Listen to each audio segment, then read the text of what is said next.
5 asr gimnazmiy saroyni titratadi zanjirband bir she'r. Timur tig'i yetmagan joyni qalam bilan oldi Alisher. Chindan ham o'tgan asrda yozilgan ushbu satrlarda shoir haq edi. Barcha turkiy xalqlarni bir adabiy til bayrog'i ostida birlashtirgan Hazrat Alisher Navoiyning nafaqat asarlaridagi mazmun mohiyat, balki u amalga oshirgan ezgu ishlar, insonparvarlik, xalqparvarlik siyosatini amalga oshirgan bularning barchasi umuman olganda hayot yo'li ham juda katta tarbiyaviy ahamiyatga ega va bugun mamlakatimiz bo'ylab amalga oshirilayotgan ishlarda ham buni ko'rishimiz mumkin. Qolaversa, tavalludiga bag'ishlangan tadbirlarda ham mana shu jihatlar e'tirof etilmoqda. Anglaganingizdek, navbatdagi suhbatimiz aynan Hazrat Alisher Navoiyning hayoti va ijodi borasida bo'ladi. Albatta studiyamizga mehmonlarni taklif etganmiz. O'zbekiston Respublikasida xizmat ko'rsatgan madaniyat xodimi Nuriddin Aminjonov, O'zbekiston xalq hofizi Isroil Vahobov, O'zbekiston Respublikasida xizmat ko'rsatgan artist Abdurahmon Xoltojiyev hamda viloyat maqomchilar ansambli badiiy rahbari Shuhrat Mamedov hamda sozandasi Baxtiyor Hamdamovlar xush kelibsiz. Kuningiz xayrli bo'lsin deymiz. Va albatta Hazrat Alisher Navoiy nomi bilan ataluvchi viloyatga tashrif buyurish, bu yerda tadbirlarni kuzatish, jarayonlarni kuzatishning ham o'ziga xos bir hayajoni bo'lsa kerak deb o'ylayman. Yuqorida aytib o'tganimdek, Hazrat Alisher Navoiyning asarlaridagi har bitta satri bu juda katta tarbiyaviy ahamiyatga ega va uni o'qiganimizda baribir istaymizmi yo'qmi salobati bosadi, ma'no mazmunini anglashga harakat qilamiz. Va birinchi bermoqchi bo'lgan savolim Nuriddin aka sizga, mana shu bugun tadbirlarni kuzatyapsiz. Qolaversa, yosh avlod bilan birgalikda, yosh jurnalistlar bilan birgalikda, adabiyotshunoslar bilan birgalikda ham suhbat bo'lasiz va aynan bugun Hazrat Alisher Navoiyning hayot va ijodiga qanchalik e'tibor qaratilyapti, qanchalik ilmiy tadqiqotlar olib boryapti, o'rganilmagan qirralarga e'tibor qaratilyapti. Mana bu tarixni hammamiz yaxshi bilamiz. Ul zotni biz avliyo desak, avliyolarning avliyosi, mutafakkir desak, mutafakkirlarning mutafakkiri, shoir desak, shoirlarning shoiri. Albatta. Albatta. To'g'ri tarixmi? To'ppa-to'g'ri. Xo'p, avliyoliklari qanday? Avliyo deb kimni aytamiz? Oldinni kelajakni ko'ra biladigan odamni, bashorat qila oladigan odamni avliyo deymizmi? Aynan Hazrat Navoiyda mana shu xususiyatni men qo'limga bir Ma'rifat Gulshani degan bir kichkina gazeta tushib qolgan, shuning ichida Inomjon Abdiyev degan tadqiqotchi juda ham katta bir hech kim bilmagan narsani o'rtaga tashlagan. Qarang, mana Navoiyning hayratomuz ixtirolari. Navoiyning hayratomuz ixtirolari.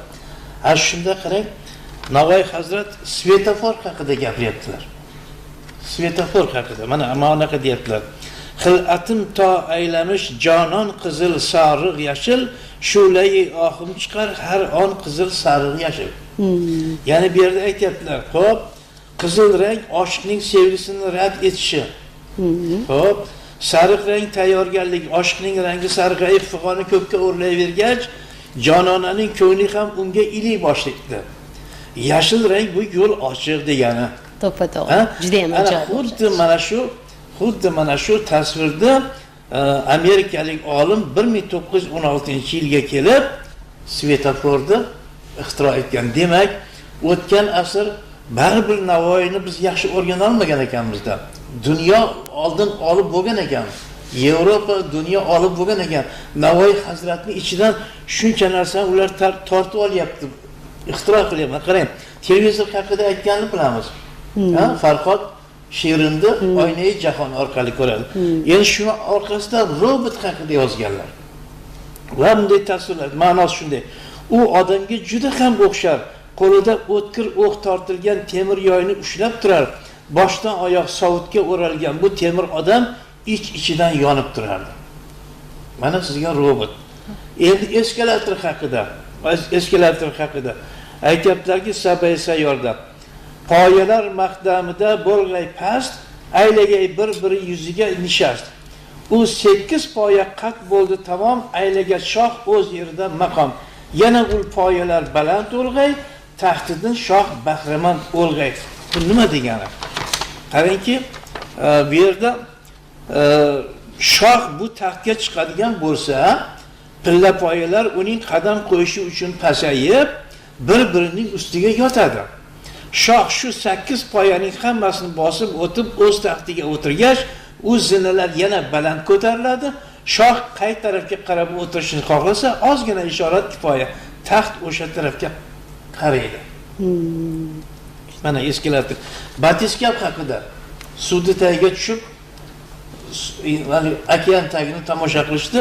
Batiskap haqida masalan Pikar 1948-yil shvetsariyalik olim 463 yil Navoiydan keyin buni yaratgan. Qarang, endi Navoiy avtomobil motori haqida, dvigateli haqida, konditsionerlar haqida ham bilgan deb qo'yibdi, qarang. Albatta. Navoiy tasvirlagan kimyoviy qurolni qarang. Nima ma'nosini ayta qolaman. Mana ma'nosi shunday, mana shunday. Koptaksimon qurol osmonga uchib dushmanning boshiga yetdi va yerga qattiq tegib portladi. Undan dahshatli sado chiqdi. Yana sarkash o't, qop-qora tutun va badbo'y hid chiqardi. Sado sehrlarni tamoman botil qildi, yemirdi. O't hamma yoqni kuydirib, qal'ani xarob ayladi. Tutun sehrgarlarning yuzini qoraytirdi. Hid ularning miyasidagi xotirani yo'qotdi. Juda ham ajoyib. Kimyoviy qurolmi? Mana demak Hazrat Navoiyni hali o'rganaversak, Hazrat Navoiydan hali juda ham ko'p narsani topishimiz mumkin. Bu boshlanishi. Boshlanishi xolos deng.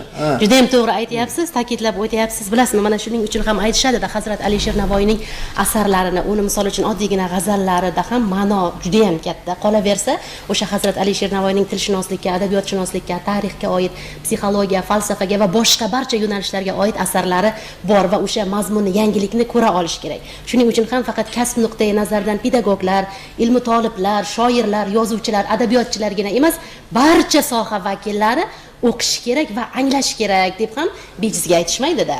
Ana bugungi kun faqat Navoiyni o'rganyapti. Albatta. 585 hali kashf qilinmagan jihat juda ham ko'p. Jihatlar juda ham ko'p. Har bitta so'zlari necha xil ma'no beradi. Eng qizig'iki Hazrat Navoiy o'zlari aytib qo'yganlar. Bizning tilimiz 3 daryodan suv ichadi deb. Turkiy, Farsi, Arabiy. O'shaning uchun eng dunyoda so'z ko'p ishlatgan Navoiy Hazrat. Stendal 18 ming so'z ishlatgan, Shekspir 19 ming ishlatgan, Pushkin 21 ming, Hazrat Navoiy 28 mingga yaqin so'z ishlatganlar.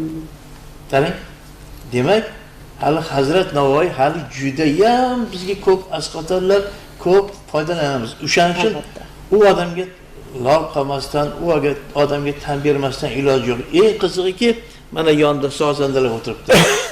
Hazrat Navoiyning ish stollarining ustida tambur turgan doim. Soz bo'lib turgan. Hazrat Navoiy yozayotganda ohang bilan yozganlar. Albatta. O'shaning uchun bugungi kunda mana maqomlarimizning nechidir nimasi g'azallari Hazrat Navoiydan. O'shaning uchun birorta shogird kelib, shogird tushamansa, soz chalishni bilasanmi deganlar. Bilmasa o'rganib kelgin deganlar. Demak, o'rtoq shoirlar, bugungi kun ijodkorlari ham juda ko'pi soz chalish qo'lidan keladi. Va qarang, ilgari shoirlarning juda ko'pi sozanda bo'lgan. Jomiy Hazrat musiqa ilmiga kitob yozganlar. Albatta. Bobur Mirzo umrlari otni ustida o'tgan, qachon chalib, qachon ixtiro qilganlar. U odam ham maqomlarga saj bo'ylaganlar. Shuning uchun bular haqida gapirsak juda ham ko'p. Shuning uchun mana bu yerda sozandalarimiz zerikib qolmasin. Men Hazrat Navoiyni 580 yillarga bag'ishlab asrlarga yo'ldosh Navoiy degan kitobcha chiqargandim. U odamning juda ko'pgina she'rlariga muhammas boylaganman. Shu muhammaslardan ko'ra o'zlariga bag'ishlangan ikkitagina kichkina she'rim o'qib beraman. Bittasi Ma'nolar mulkining xoqoni Navoiy. Magar g'azal tan ersa, joni Navoiy. Ijod zahmatiga hayoti baxshida hazratlar karvonin sarboni Navoiy. So'z aytgan insonlar ta'zimdadirlar, tug' tutgan sohibi qironi Navoiy. Qay dilga yaratgan solsa ishq ozorin, bayoni dardining imkoni Navoiy. Asrlar karvoni o'tdi ham o'tajak, turkiy til yashlagan zamoni Navoiy. Musiqa ilmi ham ul zotga yuz ochgan, qadri navo dil kuyib, ihsoni Navoiy. Hatto bir tomchimas gard erur Nuriddin, gard ko'kka o'rlasa, osmoni Navoiy. Qoyil. Endi yaqinginada yozganim ham Hazratga boshlangan, endi so'zimni aytib qolay endi. Albatta, fursatdan foydalanib. Misralar bag'riga ishqin yashirgan. Misralar bag'riga ishqin yashirgan. Bu sirni asrlar bizga oshirgan. İlhom tinchin olgan, ilhom shoshirgan Hazrati Navoiy, Hazrat Navoiy. El ulus duosi unga bog'langan, bomdoddan xalq kori sari chog'langan, sururi ehsondan ko'ksi tog'langan Hazrati Navoiy, Hazrat Navoiy. Donoy zamonlar tutgan qo'lini, fitnalar ko'z tiksa to'sgan yo'lini, ogohlik supurgan o'ngi so'lini Hazrati Navoiy, Hazrat Navoiy. Yolg'izlik yagona Tangrigadir xos, ekanin bilsa-da mavj urib ixlos, g'aybul muhabbatga tikkan ehtiros Hazrati Navoiy, Hazrat Navoiy. Boqiylik rutbasi nomiga qo'ngan, niyati hajdan ham do'st uchun ko'ngan, asrlar bag'rida orzular ungan Hazrati Navoiy, Hazrat Navoiy. Juda ham yaxshi, ajoyib. Nima deydi bir o'sha Hazrat Alisher Navoiyga bo'lgan cheksiz hurmatingiz, mehringiz, uning asarlarini o'rganishga bo'lgan ishtiyoqingiz mana shu satrlarda ko'rinib turibdi. Qaysi bir ijod ahli Hazrat haqida bir narsa yozmaydi? Albatta. U Hazratni nima avlodi bo'lib qolmaydi-ku unda. To'g'ri aytyapsiz. Chunki yuqorida aytganimdek, har bitta satri chuqur ma'noga egada. Agar e'tibor berib o'qiydigan bo'lsak, tahlil qilib ko'radigan bo'lsak, qahramonlarida ham tarbiyani, insonlarni bir komillikka yetaklaydigan, farovon hayotga yetaklaydigan jihatlarni ko'ramiz. Oddiy mana shu Farhod va Shirin dostonidagi Farhod timsolida inson shu hunarli bo'lgan inson xor bo'lmasligini, Shoh Iskandar timsolida ilm ahliga quloq tutgan inson muvaffaqiyatga erishishini, yoki Lisonut Tayr asarida o'sha Simur qushini izlab yo'lga chiqqan, dovonlarni kezgan qushlar timsolida inson o'zini anglashi, o'zini topishi, baxt o'z qo'lida ekanligini va hokazo. Agar e'tibor bersak, har bitta qahramoni insonni komillikka yetaklaydi-da. Albatta bularni o'qimasdan, o'rganmasdan bo'lmaydi. Yuqorida musiqa ilmiga e'tibor qaratdik, to'g'ri aytib o'tdingiz va adabiy manbalarda ko'zim tushgan. Juda ham ilm, ma'rifat insonning ongini tozalaydigan, poklaydigan bo'lsa, musiqa va san'at qalbini poklaydi. Insonni o'sha etika, estetikaga ruhini poklaydi deb bejizga aytmaganlar va eng asosiysi o'zi yozgan asarlaridan biriga, g'azallaridan biriga Isfahon nomli kuy ham bastalagani haqidagi ma'lumotlarni o'qiganmiz. Bu ham uning musiqani qanchalik qadrlaganini ko'ramiz. Qadri Navo, ihsoni Navoiyda, qadri Navoiy ham Navoiyniga. Albatta. Buni dasturimiz davomida uni ham eshitamiz hali ijodkorlarimizdan va O'zbekiston xalq hofizi Isroil Vahobovga yuzlanmoqchiman. Bugun yuqorida aytganimizdek, adabiyot va san'at birlashgan san'at yo'nalishi bu maqom deb bilaman shaxsan o'zim va eng jozibali bir san'at turi deb bilaman.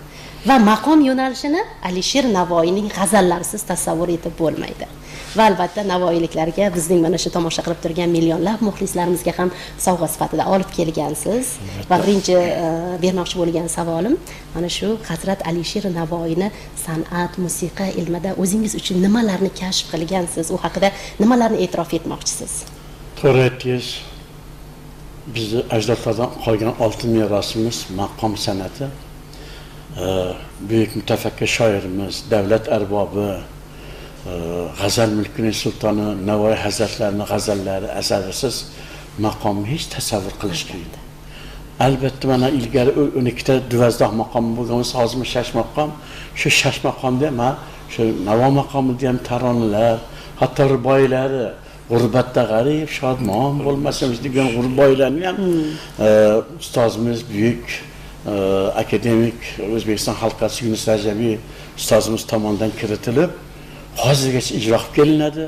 Mana yonimizda o'sha maqom ansambl musiqa rahbari Abdurahmon o'tiribdilar. Bundan xabar bor.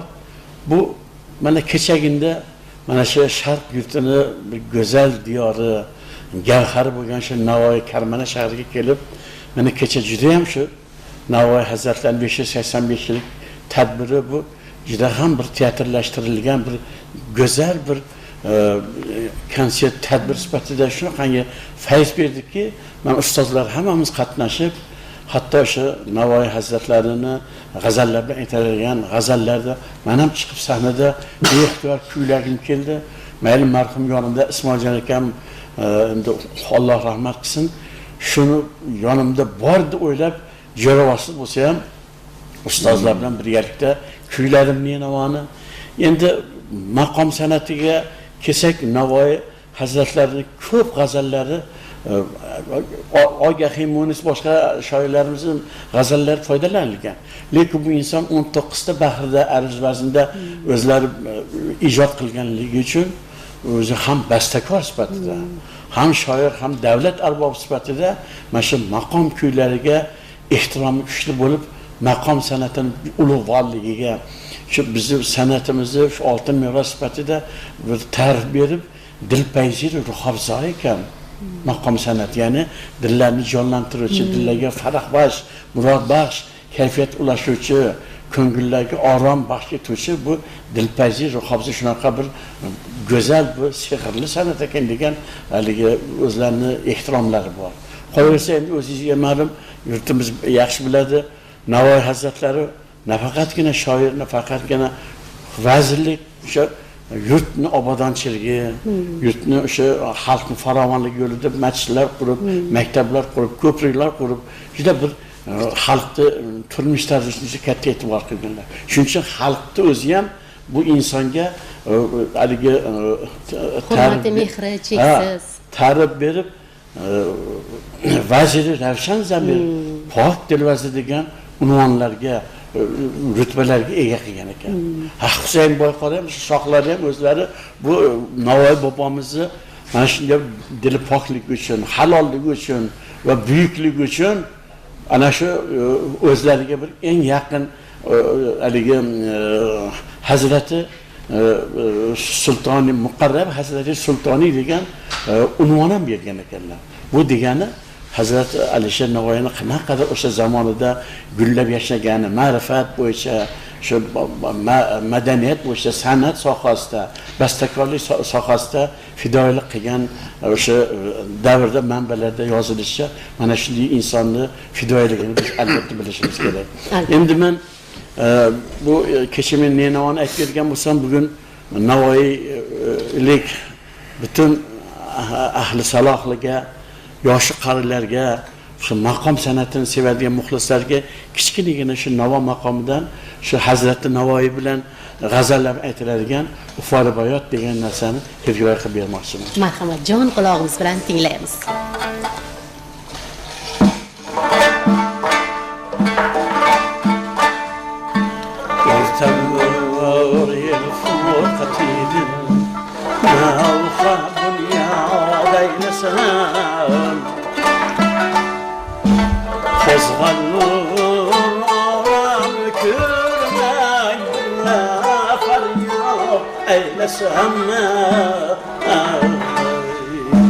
Yenir başında göğe ki felek hamhamesi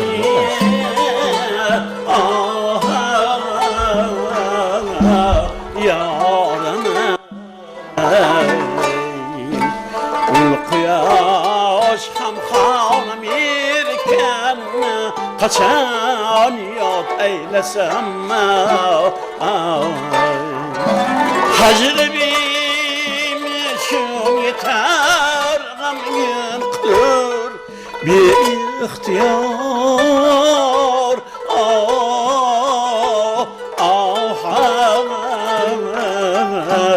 yarım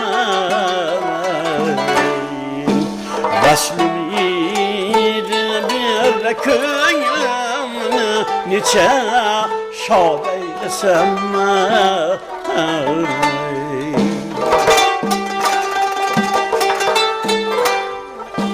Çarxan cimdin küyükmin aybine özger ahile neçe ahgar bile ülkümü berbat eylesem ey.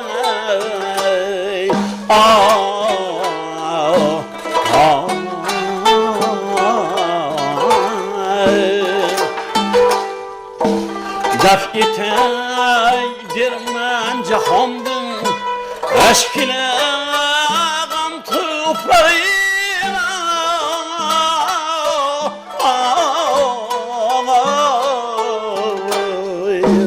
Bu buzukni seylem ister men obod eylesem ey.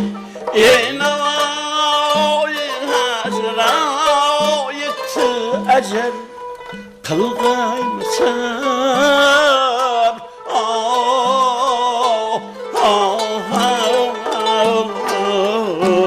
yaram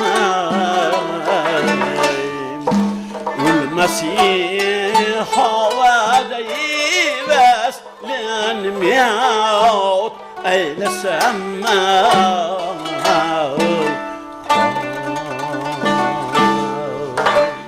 katta rahmat Isroil aka, chindan ham qalblarga bir orom bag'ishlaydigan ohang Navo. Bejizga o'z ohangi bilan dunyoga kelgan deb aytishmaydi Navoiy g'azallarini. Yuqorida aytib o'tganimdek, har bitta satri ma'no mujassam. Birgina masalan olib qaraydigan bo'lsak, kimki falak sari otar toshini, tosh ila ozurda qilar boshini deya inson o'sha boshiga keladigan har bitta kulfatga o'zi sababchi ekanligini aytib o'tgan. Mana shu maqom san'atiga oid shu ozgina namunasini ijro qilib berdim. Ilohim, mana shu zaminda yashayotgan barcha yosh qarilar, maqom san'atiga ehtiromi borlar, ota-onalar, yoshlar, onaxonlar, otaxonlarning umri mana shu maqom san'atidek uzoq bo'lishini tilab qolaman. Albatta, katta rahmat samimiy tilaklar uchun. Ana endi Abdurahmon aka, sizga yuzlanmoqchiman. Mana bir necha kundan beri Navoiy viloyatidasiz. Viloyat maqomchilar ansambli faoliyati bilan ham tanishib o'tyapsiz. Navoiyxonlik tadbirlarini ko'rayapsiz va qanday baho bermoqchisiz bugun viloyat maqomchilar ansambli ijodkorlariga, bu yerdagi faoliyatga, jarayonlarga? Endi bu hozir mana Navoiy viloyati hududiy maqom ansamblini bir rejalarimizdan biri mana shu yil bir qancha maqomlarni o'sha o'zimizni davlat radiosiga, oltin fondga yozib qolish maqsadida mana shu kamchiliklarni bir to'g'rilash uchun mana ustozlar bilan birga kelganmiz. Albatta shu biz xursand bo'ldikki, shu Navoiy viloyati maqom ansamblining repertuarlarini bir qarab, bu repertuarlar ichida ham zamonaviy ham hozirgi kunda haligi unutilayotgan ashulalar, shularni tiklab ham maqomlarni joyiga keltirib, ham davlat tadbirlarini chiroyli qilayotgan maqom ansamblidan juda ham xursand bo'ldik. Albatta kamchiliklar ham bor, bu kamchiliklarsiz bo'lmaydi. Shularni bartaraf qilib, bir oltin fondga bir yaxshi bir dasturlar yozib qolamiz degan umiddamiz. Juda ham yaxshi. Shuhrat aka, o'zingiz nima deysiz bugun maqomchilar ansambli faoliyati haqida, kelgusidagi rejalar haqida, boyitish haqida fondni? Avvalambor assalomu alaykum. Endi o'zlaringizga ma'lum, tez-tez sizlarni mana bu televideniya orqali xalqimizga chiqib, o'zimiz o'sha bugungi kunda o'rganayotgan mana ustozlarimizga havas qilib, ustozlarimiz bastalagan, undan tashqari o'sha bizni oltin merosimiz bo'lgan maqomlarimiz, chiroyli kuy qo'shiqlarimizni ishlab kelyapmiz. Tez-tez mana shu ko'rsatuvlar orqali xalqimizga shuni namoyon etib turamiz. Bugungi kunda endi biz qilayotgan ishlarimiz o'sha xalqimizni bayramlari, to'ylari ko'p, o'sha tadbirlardan kelib chiqib, davlat tadbirlarining mohiyatidan kelib chiqib, maqomlarning ichidan o'sha haligi Qashqarcha, Fors, Soqinomalardan ishlab, xalqimizga o'sha bir o'ynoqi kuy qo'shiqlarimizni ham aytib turibmiz. Haligi oltin fondga yozib qoldirib yoki maqom kechalarida aytiladigan o'sha bizning maqom qo'shiqlarimizni ham ishlayapmiz. Qolaversa bizda o'sha maqom anjumanimiz har 2 yilda bo'lib o'tadigan maqom anjumanimiz bor. O'sha maqom anjumanimizga keyin tanlovlarimiz bor. Ansamblimiz bilan o'sha qo'ldan kelgancha tanlovlarga, anjumanlarga kuy qo'shiqlar ishlab, bu yil 3-xalqaro maqom anjumani bo'lib o'tadi Andijonda, shu rejalashtirib turilibdi. Shunga asosan 2-maqom anjumani Navoiy Hazratga bag'ishlab, asosan o'sha Navoiy kuy qo'shiqlaridan ijro etilgan bo'lsa, 3-si Bobur kuy qo'shiqlariga katta e'tibor qaratilgan. Biz ham shunga tayyorgarlik ko'rib ishlayapmiz. Bizni bir quvontiradigan bugun kundagi holat, mana aytib o'tishimiz kerak. Biz o'zimiz ham mana hali endi baribir ustozlardan o'rganib, ustozlarga havas qilib san'atga kirib kelamiz. Nima deydi? Bugun kunda mana shu e'tibordan bir yilga masalan 3 marta, 4 marta ustozlarimiz kelib o'zlarining tajribalarini, endi bu san'at juda bepoyon, buni nima deydi? O'sha haqiqatdan maqomni o'zi alohida bir katta dunyo. Bundan tashqari bastakorlik ijodi bor. Biz ham o'rganib o'sha qo'ldan kelgancha kami ko'zlarimiz, ustozlarimiz kelib bizga maslahat berib, "Mamjon, mamnun qilsang yana ham go'zallashadi. Yana ham o'sha eshituvchini qulog'iga yoqadi" deb mana shu markazimiz tomonidan, mana shu yo'lga qo'yilgan vazirligimiz tomonidan bir bizni viloyat emas, hamma viloyatga ustozlar borib, bu ham katta narsa. Sababi biz o'zimiz ham ustozlarga, mana shu ustozlarimizga, Nurdin aka, Isroiljon aka, Abdurahmon aka ustozimizga havas qilib san'atga kirib kelganmiz. Bugun yonlariga turib bitta qatorda bir narsalar ijro etishga to'g'ri kelyapti. Biz faxrlanib, quvonib, xursand bo'lamiz. Yana ham o'zimiz ustimizga ishlab harakat qilamiz. Shu bugungi o'sha zamonaga mos, bugungi o'sha qo'yilayotgan talabga mos bo'lishga harakat qilamiz. Shu ketibsizlar deyman ustozlarimiz. Albatta, mana shu Navoiy asarlarini ohang yordamida qalbimizga, ongimizga chuqur singib borishiga yordam beryapsiz. Omadlar tilab qolamiz ijodingizga. Abdurahmon aka, sizning qo'lingizda qonunni ko'rishimiz bilan shaxsan o'zim ham, millionlab muxlislarimiz ham bitta bir Navoni tinglamasdan qo'yib yuborish yo'q deyishyapti. Qadri Navoni. Qadri Navoni eshitamiz. Shu ana shu Navoiy qadri Navo, Qarnavo, ya'ni Qarnavo. Qarnavoni bir single solib berishga harakat qilaman. Xudo xolisa. Yaxshi.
Aferin.